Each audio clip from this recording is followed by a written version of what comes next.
Good afternoon बेटा। हमने आपको इसके पहले वीडियो में आपको एक्सप्लेन किया था ट्रांसक्रिप्शन के बारे में। ट्रांसक्रिप्शन में कुछ चीज़ें हैं, जैसे आपने ट्रांसक्रिप्शन इन प्रोकैरियोट में पढ़ा कि कैसे वहाँ पे जो आरएनए टेल है एलांगेट होती है, या आरएनए पॉलीमरेज के साथ कुछ इनिशिएटर हैं। जैसे हमने बताया था कि IF1 IF2 transcription initiation factor, कुछ उसी का एक आपको सिनोनिम आप मान सकते हैं कि alpha two beta, beta dash and sigma. RNA polymerase के साथ यह एक कोर एंजाइम होता है, एक सब यूनिट होती है। तो जनरली क्या होता है कि आरएनए पॉलीमरेज जो प्रोकैरियोट्स में होता है, इनके साथ E coli where RNA polymerase contain a core enzyme alpha 2 beta, beta dash and sigma, which are responsible for formation of RNA tail या which are helping the transcription of RNA. Okay, generally जो phenomena transcription जब complete होता है कि जहाँ पे DNA के ऊपर आरएनए ट्रांसक्राइब होते हैं, तो उस आरएनए का जो प्रोटोटाइप होते हैं वो डीएनए के बेस होते हैं। मीन्स अगर ए के साथ बाइंडिंग होगी तो वह यू होगा, या यू के साथ ए होगा, ए के साथ टी नहीं होगा, क्योंकि ये डीएनए डुप्लीकेशन है। तो ट्रांसक्रिप्शन की चेन हमने बताया कि कैसे आप ये कंफर्म करेंगे, और ट्रांसक्रिप्शन इनिशिएट कहाँ से होता है तो उसके बारे में भी हमने आपको डिस्कशन किया था कि ट्रांसक्रिप्शन जो इनिशिएटर है वह प्रमोटर पॉइंट पे होगा, जहाँ पे कुछ आपके स्पेशल टाइप के सीक्वेंस पाए जाएंगे। वो तो टाटा सीक्वेंस में हो, या जीसी बॉक्स में हो, या टाटा बाइंडिंग प्रोटीन्स के सीक्वेंस की तरह होंगे। तो अब बात हम आती है कि ट्रांसक्रिप्शन के बाद ट्रांसलेशन की बात हम करते हैं। ठीक है, ट्रांसलेशन मीन्स होता है प्रोटीन सिंथेसिस की बात होती है। तो जो प्रोटीन सिंथेसिस होती है वह राइबोसोम में होती है। हमने पढ़ा होगा कि ribosome is non protein factory, class of 9th and class of 11th। तो प्रोटीन फैक्ट्री क्यों कहते हैं? क्योंकि यहाँ पे प्रोटीन की सिंथेसिस होती है। और पढ़ा होगा कि जो राइबोसोम होते हैं they are found upon rough endoplasmic reticulum. तो reticulum are two type, RER and SER। तो RER पे कुछ ग्रेनुलर लाइक स्ट्रक्चर पाए जाते हैं, दैट इज कॉल्ड राइबोसोम। एक सिंगल राइबोसोम है तो मोनोराइबोसोम है, बहुत से राइबोसोम है तो उसको हम पॉलीराइबोसोम कहते हैं, या उसी को पॉलीसोम कहा जाता है, या उसी को एलोसोम कहते हैं। अब बात आती है कि वो प्रोटीन की सिंथेसिस होती कैसे है, इसलिए हमने आपको जेनेटिक कोड बताया। ये जो अमीनो एसिड बनती हैं, यही अमीनो एसिड के कार्बोक्सिल और अमीनो ग्रुप मिलकर वहाँ पे पेप्टाइड बॉन्ड लिंक करते हैं। तो उस पेप्टाइड बॉन्ड से क्या होता है कि प्रोटीन की सिंथेसिस हो जाती है। तो ये जो प्रोटीन सिंथेसिस है वो प्रोकैरियोट सेल में होती है, यूकैरियोट सेल में होती है, जिसमें राइबोसोम पार्टिसिपेट करते हैं। इनके साथ prokaryotic 70S ribosome are participate, but in eukaryotic 80S ribosome are participate. तो प्रोटीन सिंथेसिस को फर्स्ट टाइम आप ये कह लीजिए कि एक मॉड्यूल था जिसमें इसकी स्टडी हुई। तो पहली बार क्या हुआ कि जैकब और मोनोड ने कहा कि प्रोटीन की सिंथेसिस जो होती है उसका जेनेटिक रेगुलेशन होता है, it is a kind of genetic expression. तो जो जेनेटिक एक्सप्रेशन होता है वो डायरेक्टली जीन के द्वारा कंट्रोल है।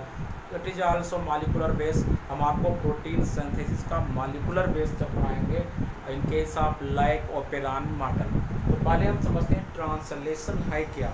ट्रांसलेशन का मतलब है कि how to protein are synthesize at ribosomal unit. अब इसमें कहा जाता है कि इसमें काफ़ी कंपोनेंट्स हैं, इनिशिएशन, एलांगेशन और टर्मिनेशन।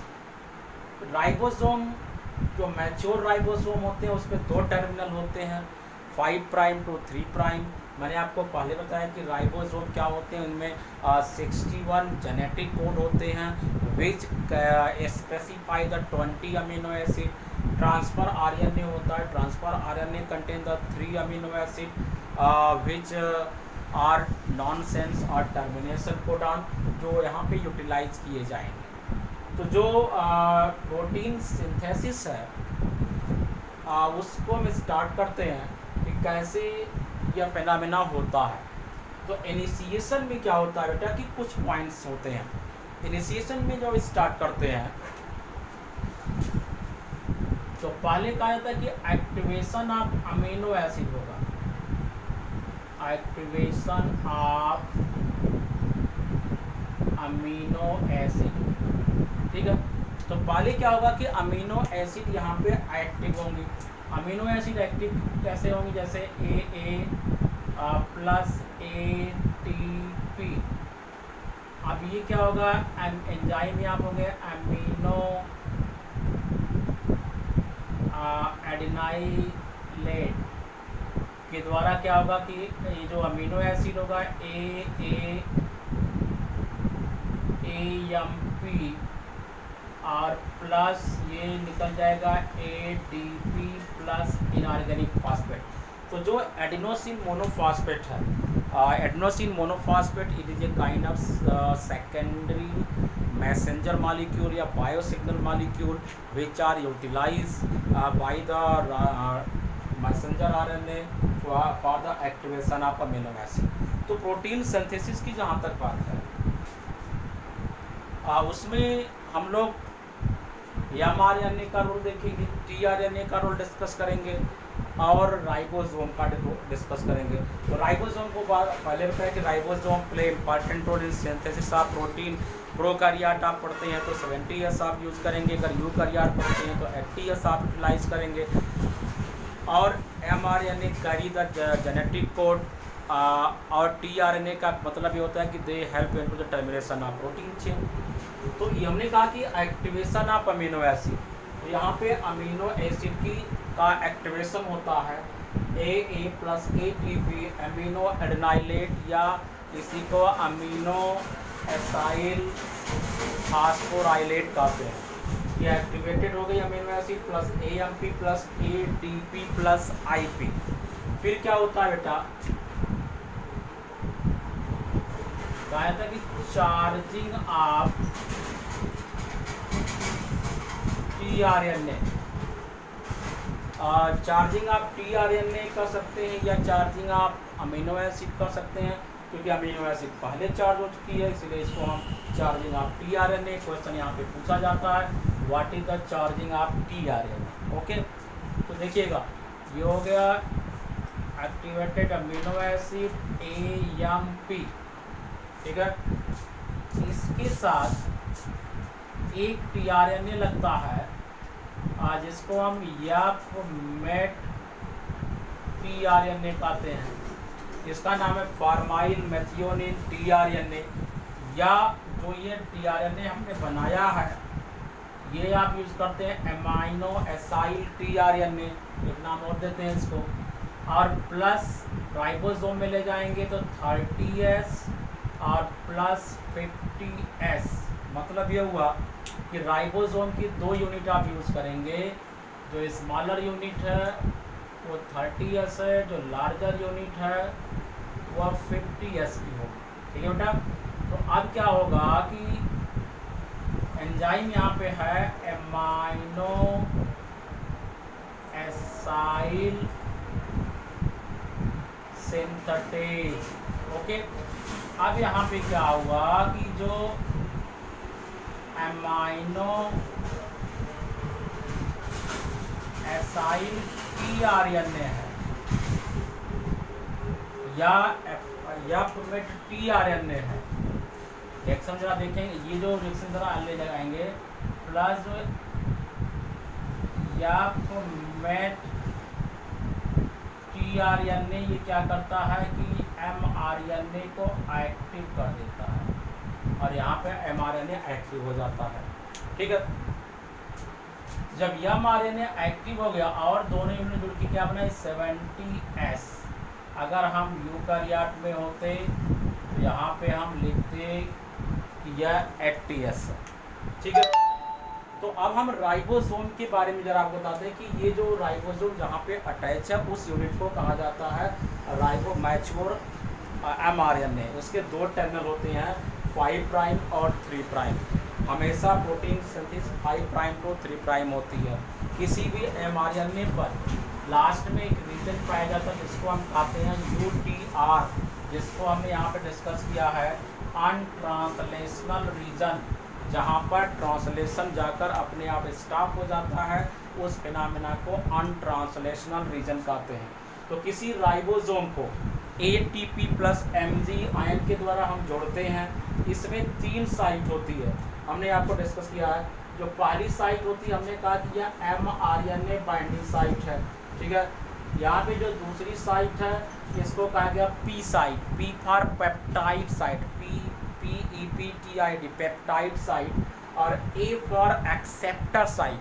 P साइट पर अमीनो एसिड के दो अमीनो एसिड के कार्बोक्सिल और अमीनो ग्रुप एक दूसरे के साथ लिंक होंगे और पेप्टाइडल ट्रांसफरेज एंजाइम के द्वारा उसका फॉर्मेशन होगा, पेप्टाइड बॉन्ड बनेंगे, या इसी को राइबोसोम कहा जाता है, और फिर वो बॉन्ड प्रोटीन की चेन वहाँ से बनती हुई आगे की तरफ जाएगी। तो ये A साइट हो गया। और इसी में जिस तरफ आपको जो है ये अटैच होता है, उसी में mRNA उसी साइड पे आता है। अब बात ये करते हैं कि इसमें जो अमीनो एसाइल tRNA या एपमेट tRNA होता है, ये हमारे tRNA ही जैसा होता है, लेकिन थोड़ा सा इसका स्ट्रक्चर डिफरेंट होता है। ये क्या करता है कि हमेशा किसी अमीनो एसिड के लिए कोड लाता है। तो जब हम चार्जिंग ऑफ tRNA कर लेते हैं, तो ये जो यह mRNA है, इस एपमेट tRNA या अमीनो एसाइल tRNA, इसने जो पहला कोडान लाया उसका नाम क्या है? UAC। It is the first codon, ठीक है।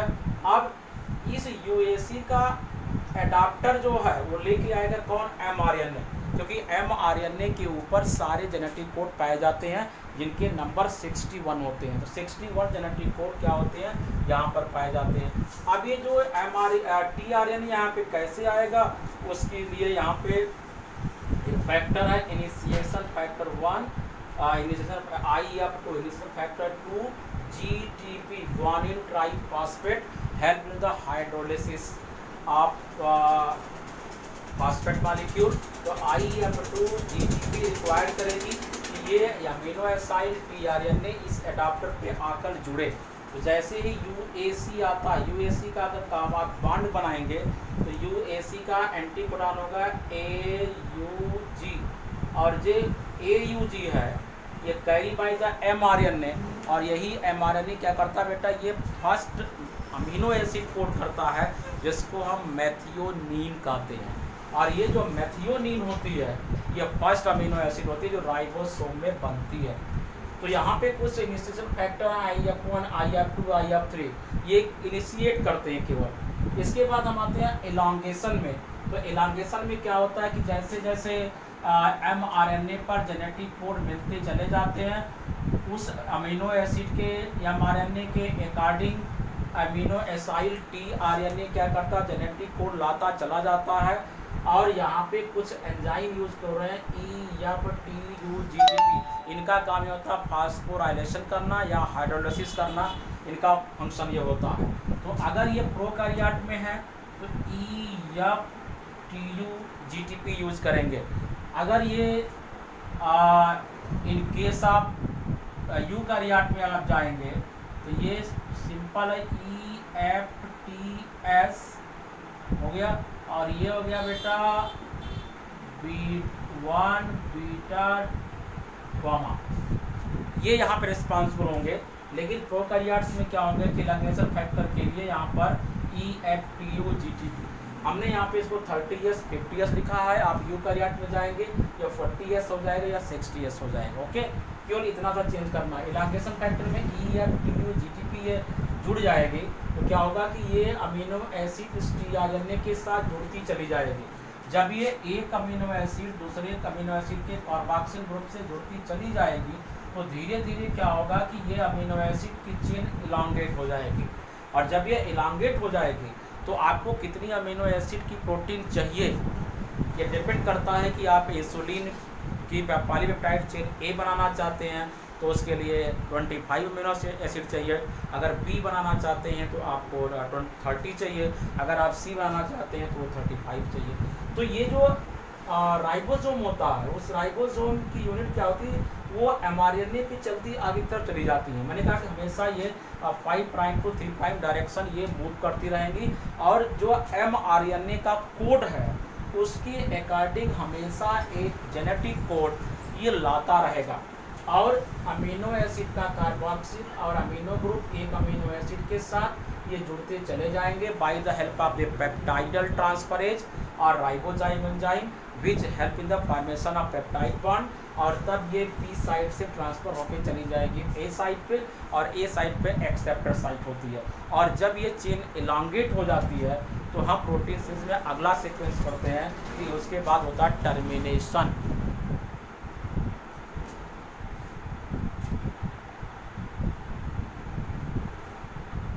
दूसरा बेटा थर्ड स्टेप इसमें आएगा टर्मिनेशन। अब टर्मिनेशन में क्या है,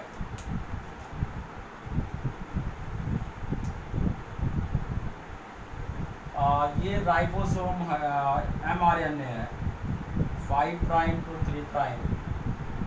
अब यहाँ पे एक रीजन हमने बताया UTR, और ये राइबोसोम में अमीनो एसिड सिंथेसाइज हो रही है, जिसमें स्मॉलर यूनिट नीचे की तरफ होती है, लार्जर यूनिट ऊपर की तरफ होती है। तो यहाँ पे आपको अमीनो एसिड बन रही है, और आपका ये जो अमीनो एसाइल tRNA है ये अप्रोप्रिएट जेनेटिक कोड आपको देता जा रहा है, और जिसके कारण अमीनो एसिड यहाँ पे बनती चली जा रही है। ठीक है, अब यहीं पर क्या होता है कि हमारा आता है tRNA। इसको आपने पढ़ा है, इसमें CCA जेनेटिक कोड होते हैं, और इसका स्ट्रक्चर इस तरह होता है, इसमें 3 आर्म होती हैं, ये आता है। और जब ये आता है तो इसके साथ कुछ नॉनसेंस कोडॉन होते हैं, जिसमें UAG या UGA, सॉरी, ठीक है, ये जेनेटिक कोड यहाँ पे आती है, या UAA। ये सारे के सारे जो नॉनसेंस कोडॉन है ये यहाँ पे आएंगे, और इसके साथ यहाँ पे एक रिलीजिंग फैक्टर जुड़ता RF1 RF2, ये अमीनो एसिड को रिलीज करता है इन केस ऑफ प्रोकैरियोट। और यूकैरियोट में क्या होता है कि वहाँ पर एलिमिनेशन फैक्टर 1 और 2 आती है। तो ये क्या होता है कि जब आगे या mRNA पर यहाँ पे जुड़ती है UTR रीजन पे, मीन्स ये जो आगे जाएगा तो यही tRNA यहाँ पे आके जुड़ जाएगा, जो अमीनो एसिड यहाँ पे बन रही थी उस अमीनो एसिड की सिंथेसिस को यह स्टॉप करता है, जिसके कारण राइबोसोम में बनने वाली प्रोटीन क्या होती है, स्टॉप हो जाती है। तो it is a kind of translation which occur in prokaryote cell. और जनरली बेटा क्या होता है कि ये आपको 5 मार्क्स में आती है। एक बार और समझ लीजिए कि ये जो प्रोटीन सिंथेसिस या ट्रांसलेशन है, it is occur inside the ribosome. Ribosome क्या होते हैं, हमने कहा कि ribosome in case of prokaryotic 70S means होता है सेडिमेंट कॉफेसिया। इसका सेडिमेंटेशन रेट क्या होगा उसके बेस पर इसको क्लासीफाई किया गया है कि किसका सेडिमेंटेशन रेट 70 है, किसका सेडिमेंटेशन रेट 80 है। तो जो लाइटर पार्टिकल्स होते हैं वो प्रोकैरियोट में पाए गए, उसको 70 कहा गया। तो ribosome are directly synthesized by the ribosomal RNA which synthesized upon the rough endoplasmic reticulum। और जब भी न्यूक्लियस में प्रोटीन की सिंथेसिस होती है, ट्रांसलेशन होता है, तो उसकी जो फ्रेमवर्क होता है, उस फ्रेमवर्क का काम है कि वो RER पे राइबोसोम को जोड़ना। हमने कहा एक राइबोसोम होगा तो पॉलीराइबोसोम होगा, मोनोराइबोसोम होगा। अगर नंबर ऑफ राइबोसोम जुड़ेंगे तो वो पॉलीराइबोसोम हो जाएगा। उसी प्रकार से बेटा राइबोसोम जो होते हैं, आपने पढ़ा होगा कि राइबोसोम में 2 स्ट्रक्चर होता है, उसमें 2 स्ट्रक्चर होता है। एक तो ऊपर कैप होता है, जिसका कैप, और नीचे की तरफ बेस होता है। इट इज़ द कैप और इट इज़ द बेस। इसको कहा जाता है लार्जर यूनिट और इसको कहते हैं ये स्मॉलर यूनिट है, ठीक है। तो और ये दोनों लार्जर यूनिट और स्मॉलर यूनिट ये ज्वाइन होते हैं ATP एंड Mg2+, ठीक है। तो इस राइबोसोम में mRNA बाइंडिंग साइट होती है और यहीं पर होती है P साइट और इधर होती है A साइट। जहाँ पे पेप्टाइड बॉन्ड का फॉर्मेशन होता है वह P साइट है, जहाँ पे शिफ्ट होती है वह A साइट है। तो पेप्टाइडल ट्रांसफरेज के द्वारा जो बॉन्ड्स यहाँ बनते हैं वो अमीनो एसिड के दो टर्मिनल्स NH2 और कार्बोक्सिल ग्रुप के बीच बनते हैं। तो पहले क्या होता है कि ये जो राइबोसोम होता है यहाँ पर जो rRNA के द्वारा सिंथेसाइज किया जा रहा है वो आता है ATP Mg2+ के द्वारा यहाँ पे ज्वाइन करता है और वह ATP Mg2+ plus sigma factor के द्वारा इन केस ऑफ प्रोकैरियोट ये राइबोसोम पे आता है। तो जब ये राइबोसोम पे आता है तो अमीनो एसिड की सिंथेसिस होने के पहले इसमें एक स्टार्टिंग होती है इनिशिएशन, कौन इनिशिएट करेगा, कौन स्टार्ट करेगा राइबोसोम में। तो यहाँ पे पहले अमीनो एसिड का एक्टिवेशन होता है। तो AA+ ATP अमीनो एसाइल एडेनाइलेट या अमीनो एसाइल फास्फोराइलेज के द्वारा AMP+ ADP+ इनऑर्गेनिक फास्फेट वो ATP में कन्वर्ट हो जाएगा। फिर क्या होता है चार्जिंग ऑफ tRNA हमारा जो जनरली tRNA वो tRNA नहीं है, यह एक प्रकार का अमीनो एसाइल tRNA है या फॉर्माइल मेथियोनिन tRNA है। जो पहला कोड जिसको जेनेटिक कोड कहते हैं, जो फर्स्ट कोडान लाएगा वो tRNA की बात मैं कर रहा हूँ, और हमेशा पहली बार ये कोडान लाएगा, इसके बाद एंटी कोडान लाएगा। तो जितने भी mRNA होंगे, फर्स्ट जो mRNA आएगा AUG वह UAC का एंटी कोडान है, और तब वह फॉर्माइल tRNA पहला कोडान लेके आता है। जैसे हम UAC, तो UAC एक पहला एंटी कोडान है, mRNA जो लाता है वह एक प्रकार का एंटी कोडान है। लेकिन इसके बाद क्या होता है कि जो tRNA है, फॉर्माइल मेथियोनिन tRNA है, वो जो है हमेशा एंटी कोडान लाएगा और mRNA हमेशा क्या होगा, कोडान लाएगा। तो जैसे जैसे अमीनो एसिड कोड करनी है, ये जीन डिसाइड करते हैं कौन सी अमीनो एसिड में कौन से अमीनो एसिड के मॉलिक्यूल क्रॉस लिंक होंगे। जैसे हमने आपको सिकल सेल एनीमिया में पढ़ाया कि वायलिन, प्रोलिन, ये सब ग्लूटामिक कैसे जुड़ रही हैं, एक हीमोग्लोबिन पॉलीपेप्टाइड चेन बनाती हैं। तो उसी के अकॉर्डिंग क्या होता है कि इस चेन को आपको इम्प्रूव करना है। तो हमने कहा कि charging of tRNA AMP+ tRNA या अमीनो एसाइल tRNA को लिख सकते हैं 30S + 50S राइबोसोम के फैक्टर हैं। यूकैरियोट में ये 40S और 60S हो जाएगा। अमीनो एसाइल सिंथेटेज या अमीनो एसाइल फास्फोराइलेज देख सकते हैं।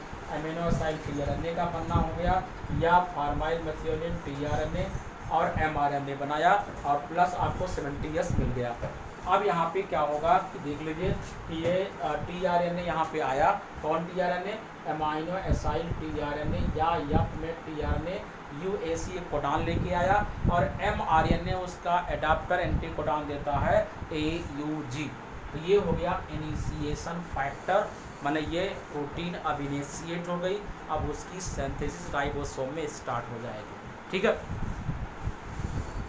एलांगेशन में क्या होता है कि अमीनो एसिड या जो भी प्रोटीन है, protein is a kind of polymer of the amino acid where one amino acid carboxyl group and another amino acid C-double-OH group cross link to each other and removal of water molecule, formation of peptide bond। तो ये काम यहाँ पर क्या होता है, peptidyl transferase के द्वारा यहाँ पे ये बॉन्ड बनते चले जाते हैं, और लार्जर सब यूनिट में प्रोटीन की सिंथेसिस के द्वारा वो प्रोटीन चेन यहाँ पे निकलती चली जाती है। तो इसको आप कह सकते हैं it is a kind of protein chain, ठीक है। तो जैसे जैसे ये राइबोसोमल सब यूनिट या mRNA पर आगे की तरफ चलती चली जाएगी, वैसे वैसे tRNA इस mRNA की अकॉर्डिंग एंटी कोडान लाएगा। वो जो F में tRNA है, they carry the genetic code according to the mRNA। तो वो एडाप्टर मॉलिक्यूल इसलिए कहा जाता है कि amino acyl tRNA is a kind of adapter molecule.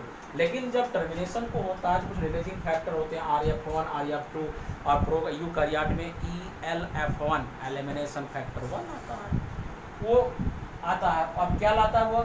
tRNA, जो tRNA आपने पढ़ा है, जो which are discovered by Robert Holley, they contain the 3 arm DHU arm, anti codon site and base site. तो वो क्या करता है, एंटी कोडान साइट पर जनरली ये 3 कोडान्स कैरी करते हैं जो किसी भी प्रोटीन को या अमीनो एसिड को कोड नहीं करते हैं, ठीक है, जो किसी भी अमीनो एसिड या प्रोटीन को कोड नहीं करते हैं, इसलिए यह इस प्रकार के कोडान कैरी करते हैं। और ये प्रोटीन जो बन रही है प्रोकैरियोट सेल में या यूकैरियोट सेल में, वो ऑटोमेटिकली क्या होती है, क्लोज हो जाती है बेटा, ठीक है।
देखिए इसका एक आप शॉर्टकट मॉड्यूल आप पढ़ सकते हैं, और शॉर्टकट मॉड्यूल में जैसे मैंने यहाँ डिस्कस किया कि यह mRNA है, it is a kind of mature mRNA।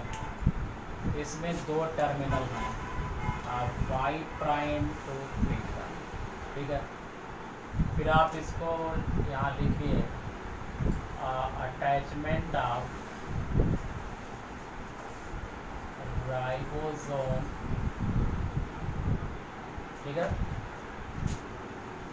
तो यहाँ पे राइबोसोम का लार्जर यूनिट ऊपर, स्मॉलर पीछे हो जाएगा, ये हो जाएगा 5 प्राइम टू 3 प्राइम। फिर यहाँ लिखेंगे activation and charging of tRNA। तो इस पर क्या होगा कि जब एक्टिवेशन हो जाएगा, चार्जिंग हो जाएगी tRNA की, तो ये जो tRNA हमने बताया कि ये लेकर, क्योंकि इसका स्ट्रक्चर मैं देख रहा हूँ अलग बन रहा है, वो tRNA नहीं है, इसलिए आप देख लीजिए। ये मैंने कहा कि पहला कोड लेके आया UAC, और UAC का पहला कोड क्या होगा, AUG। यह AUG कौन लेके आ रहा है, mRNA, ठीक है। तो आप इसको बोलते हैं ये इनिशिएशन ऑफ प्रोटीन सिंथेसिस बोल सकते हैं, ठीक है। अब क्या होगा, इलॉन्गेशन आप कर लें,